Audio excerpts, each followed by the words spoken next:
Warlord Games very kindly sent me out the starter set for 3rd edition for Bolt Action, the new Battle of the Bulge set, which of course contains the Fallschirmjäger and the Irish US in winter garb. So I'm very excited to bring these guys to life in today's video. I'm going to be doing a painting video on both of the infantry from this box set, and hopefully by the end of it you guys will be able to paint up your guys very easily. A few quick steps. They will look historically accurate and you'll be really happy with them. So that's my goal for today, is to share that with you. The paint jobs that were done on the back of the box are okay. I like the American ones. They're kind of fine.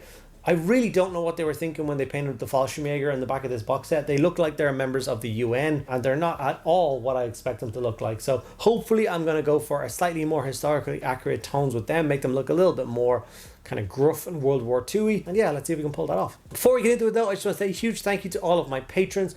Without you guys, I could not continue doing what I'm doing. So from the bottom of my heart, thank you so much. If you want to get involved with that, it's linked down in the description below. The benefits of things like Patreon for us is if we're not relying on YouTube to pay our bills, which means we don't have to chase those big videos, we get to do crazier stuff like Bolt Action or some of the more kind of unique board games and stuff like that. That's super important. So if you want those kind of things to be seen on the channel, help us to grow to even bigger heights, do think about supporting us on Patreon. Like I said, linked down below. Okay, without further ado, let's dive in, get these awesome miniatures painted up. Okay, so these are the 2 miniatures that I'm going to be painting up in today's video. So I've built a Fallschirmjäger. He's holding a stick grenade. He's got another one tucked into his belt. He's pretty awesome looking. And then I've got an American with his obviously winter gear on as well. Thompson over the shoulder, map in hand, smoking a cigarette. It's cold. What do you want to do? They've both been sprayed black and then they've both been sprayed grey sear. After that, it's time to actually start applying some base coat. So I'm going to start paint the American the entire way through first, and then I'm going to paint the German all the way through at the end of that. So as you can see, we're starting with military green contrast and we're applying that to the Yankee Doodle. So he's got his helmet and a bit of his fatigues are showing underneath the trench coat, so make sure you do get that as well. After that, we're going to go for Skeleton Horde. We're trying to go for kind of like a light tan color for the jacket. It's very different to what you see on the Warlord Games box set as what color those jackets should be. The color that they have them is this like light, rich, warm brown. And from any and all photos I can find of what that jacket actually looks like, that is not the case. So I tried to kind of, I don't know, reverse engineer and try and find a set of colors that would work.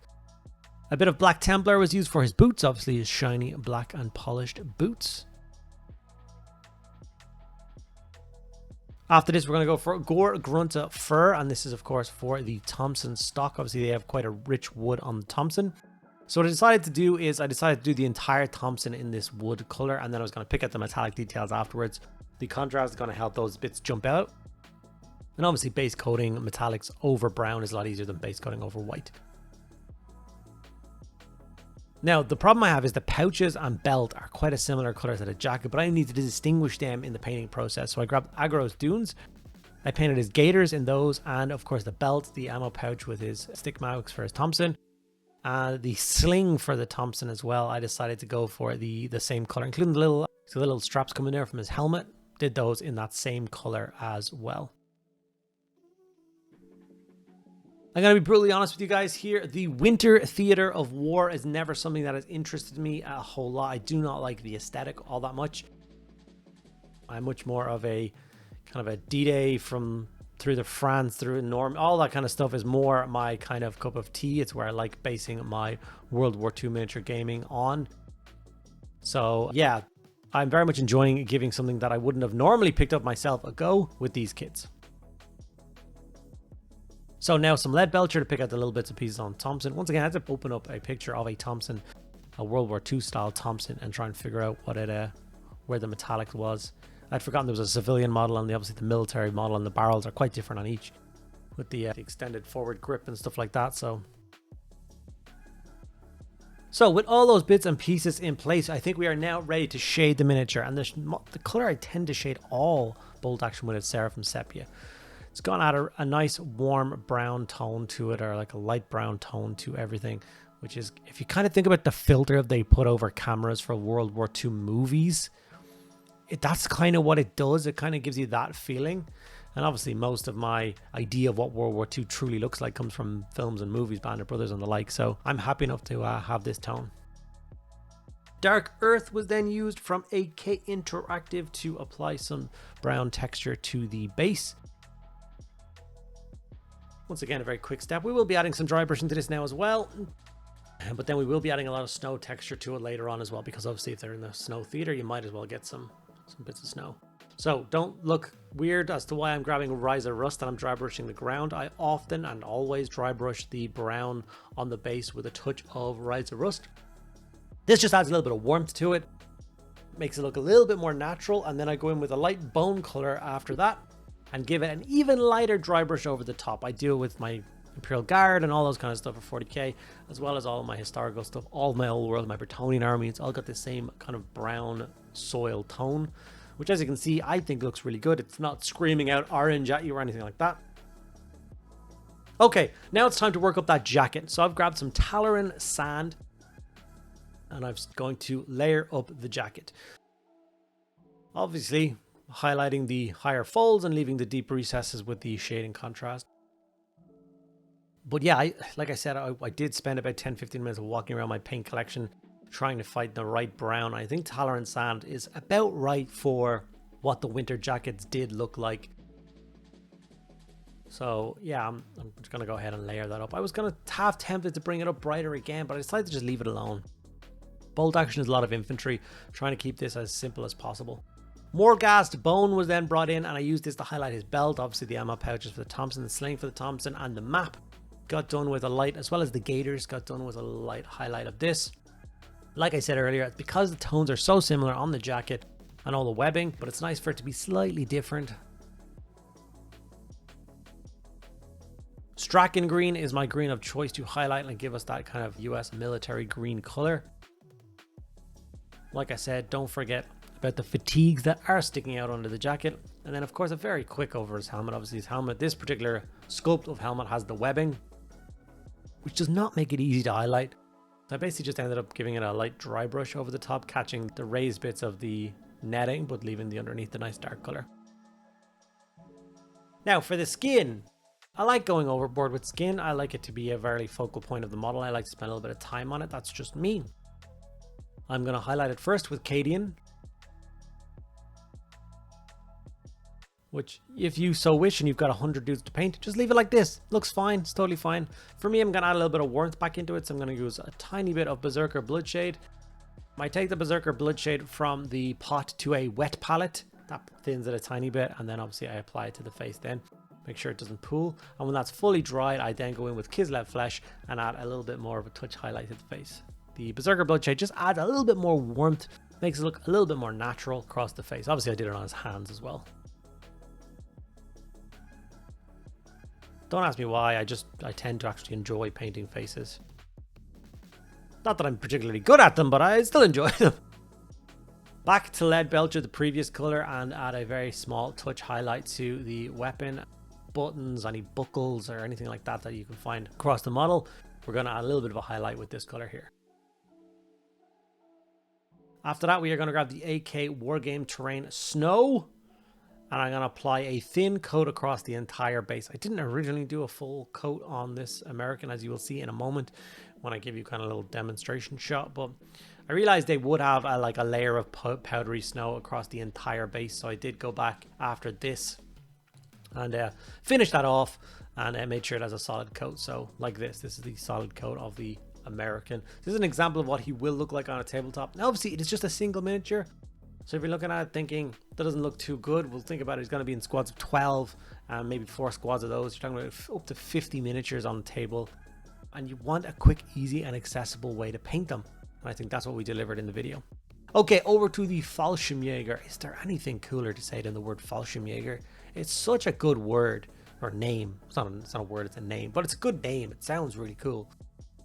Okay, Space Wolf's Grey Contrast is what I'm going to use for the blue portions of their fatigues. This color in particular is where I think Warlord really let us down with the color scheme on their box art.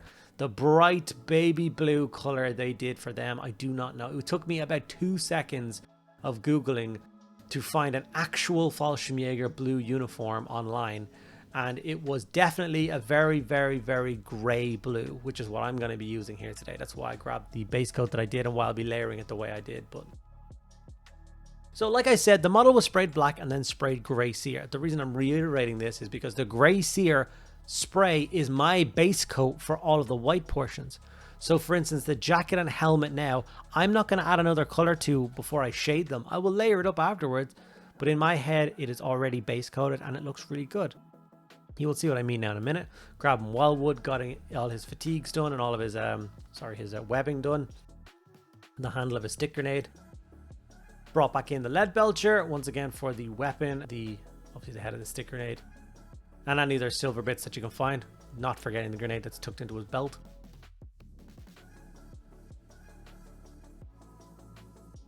And Cadian Flesh Tone, of course, will go over Guilliman Flesh will once again go over the face of this soldier. You can see that already looks so cool. The natural tones. So, the model's already base coated. That took about 2 seconds of work. And like I said, with all bolt action comes Seraphim Sepia. So you might be like, why are you putting Seraphim Sepia over the white? Just trust the process. I promise you, it looks great afterwards. Very thin coat of sepia over the entire model. Adds that nice bit of shading. And gives us, like I said, that World War II, maybe a movie tone. But I believe that movie tone is what most of us visualize when we see the World War II. So obviously we did the base to match. And then we moved on to the Fang base coat. So the Fang is the color I am choosing to highlight the trousers with. And his gloves, which I forgot. You can see his gloves are not the right color, or weren't the right color originally. I forgot to paint them at the beginning because I thought he wasn't wearing gloves. So I went back and since done them in the blue. And as you can see, I'm following the higher points of the folds, which is highlighting this guy up really nicely. And that I feel like could camouflage in with snow. It looks awesome.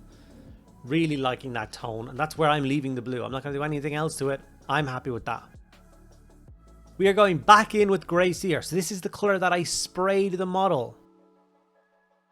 And I do this quite a lot when I'm doing paint tutorials. The base coat is also the highlight. It's just in between the shade stage. So as you can see, I'm going in with a fine pointed brush, just like I did with the blue on the trousers, just following the raised areas.